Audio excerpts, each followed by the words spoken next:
नमस्कार दोस्तों, आशा करता हूँ आप सब कुशल मंगल हैं। मैं मनीष, आपका साथी स्पिरिचुअल सी चैनल में आपका फिर से स्वागत करता हूँ। आज एपिसोड 92 और हम श्लोक 58 सांख्य योग पर विचार विमर्श करेंगे। So are turtles wiser than humans? तो क्या कछुए इंसानों से ज़्यादा समझदार होते हैं? तो कछुआ के माध्यम से हम आज इंसान के चरित्र को समझते हैं। So humans are generally reactive. और कछुए की क्या खासियत है? कछुआ बार बार अपने हाथ पैर फैलाता है और वापस ले लेता है। कछुए का बार बार अपने हाथ पैर को फैलाना और वापस लेना किसी मकसद के लिए होता है। जब वह देखता है कि खतरा है तो वह अपने हाथ पैर अंदर कर लेता है, और जब वो सहज होता है, कंफर्टेबल होता है, तो आराम से अपने पैर निकालकर नॉर्मल सा व्यवहार करने लगता है। इसके विपरीत हम देखते हैं कि इंसान का व्यवहार कैसा होता है। ज्यादातर समय इंसान रिएक्टिव होता है। वो स्थिति को समझे बिना, सूचना को प्रोसेस किए बिना रिएक्ट करता है, और प्रोसेस को समझे बिना ही डिसीजन लेता है, यानी कि संयम की कमी। तो उदाहरण के लिए मान लीजिए कि हम कोई भाषण दे रहे हैं और हम सोचने लगते हैं कि कुछ लोग मेरे बारे में क्या सोचेंगे, क्या ये रेलेवेंट है या नहीं है, क्या उनके लिए ये बेकार है, जैसे लोग मेरी बात सुनेंगे ही नहीं।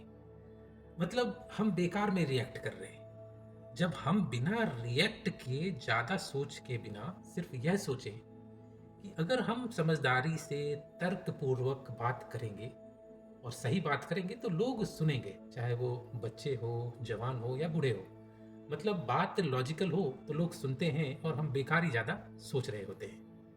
तो senses and time withdrawal and self repair क्या होता है और इसकी इंपॉर्टेंस क्या है? अकेले समय हमें बिताना जरूरी होता है। अब ये कह सकते हैं कि कोई अच्छी बात नहीं है, लेकिन हो सकता है यह बुरी बात भी नहीं है।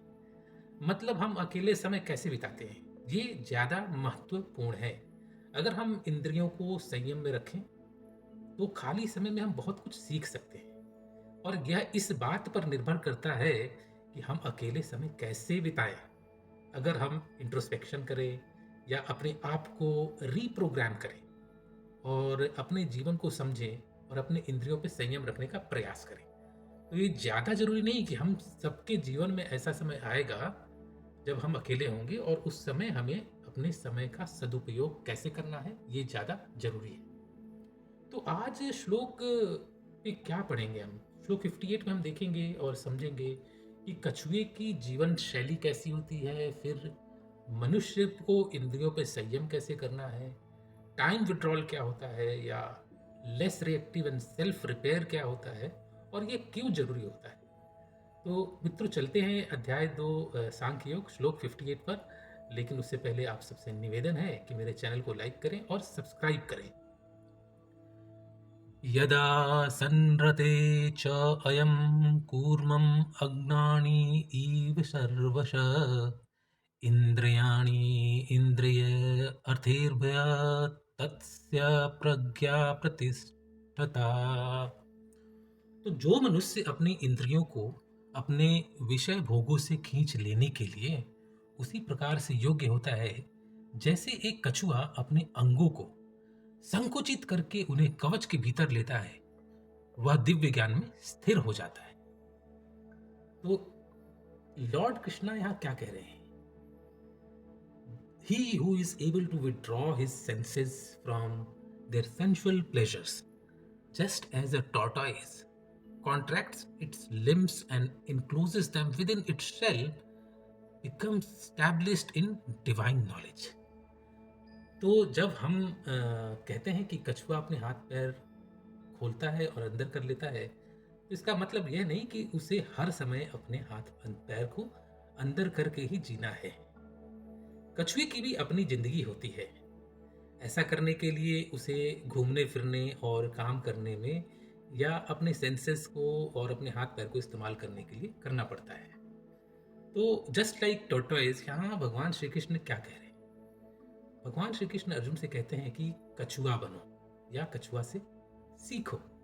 अर्जुन को और श्री कृष्ण के संदेश से हम सब के लिए भी संदेश है कि इस दुनिया में काम करने और अपनी ज़िंदगी जीने के लिए हमें अपने हाथ पैर और सेंसेस या इंद्रियों का सही तरीके से इस्तेमाल करना चाहिए। साथ ही हमें यह भी समझना होगा कि उसका इस्तेमाल ऐसी बातों पर निर्भर करता है जो हमारे कंट्रोल में होगा या जो हमारे कंट्रोल से बाहर होगा। तो भगवान श्री कृष्ण ने क्या कर रहे हैं, यहाँ अर्जुन को जगा रहे हैं और कह रहे हैं कि धर्म के रास्ते पर चलना और कर्तव्य निभाना जरूरी है। इसलिए अर्जुन को कछुए की तरह अपने इंद्रियों पर काबू रखना चाहिए। तो इस श्लोक के माध्यम से हमें ये समझना है कि हमें होने वाले खतरे के प्रति कैसे अलर्ट रहना है, या अगर हम अपने मार्ग से भटक जाते हैं तो हमें क्या करना है, वो भी एक अलर्ट की स्थिति है। तो धर्म के अनुसार कर्म नहीं करना एक खतरा है, गलत रास्ते पर चलना एक खतरा है, कर्म का पालन सही तरीके से नहीं करना ये भी एक खतरा है। तो दोस्तों, निष्कर्ष क्या है आज का, और आज इस श्लोक को समझते हैं और निष्कर्ष को विस्तार से समझते हैं। तो अब समझते हैं कि निष्कर्ष क्या है, और निष्कर्ष कुछ वाक्यों के माध्यम से समझेंगे। तो पहला है कि can we stop the flow of greed और टेम्पटेशन इनटू आवर कॉन्शियसनेस, या कहें तो हम अपनी चेतना में लालच के बहाव को क्या हम रोक सकते हैं। दूसरा है कि रेजिस्टिंग टेम्पटेशंस और ग्रीड, इज इट पॉसिबल, तो क्या लालच का विरोध करना, क्या यह संभव है। और तीसरा सेंटेंस है, is it cowardly to avoid temptations, so क्या लालच या ग्रीड से बचना कायरता है। तो फिर करना क्या है। तो for all of us, self discipline inside our mind is very very important. तो हमें अपने शरीर के साथ साथ अपनी बुद्धि को, अपने मन को भी डिसिप्लिन करना है। Healthy control on senses is very critical.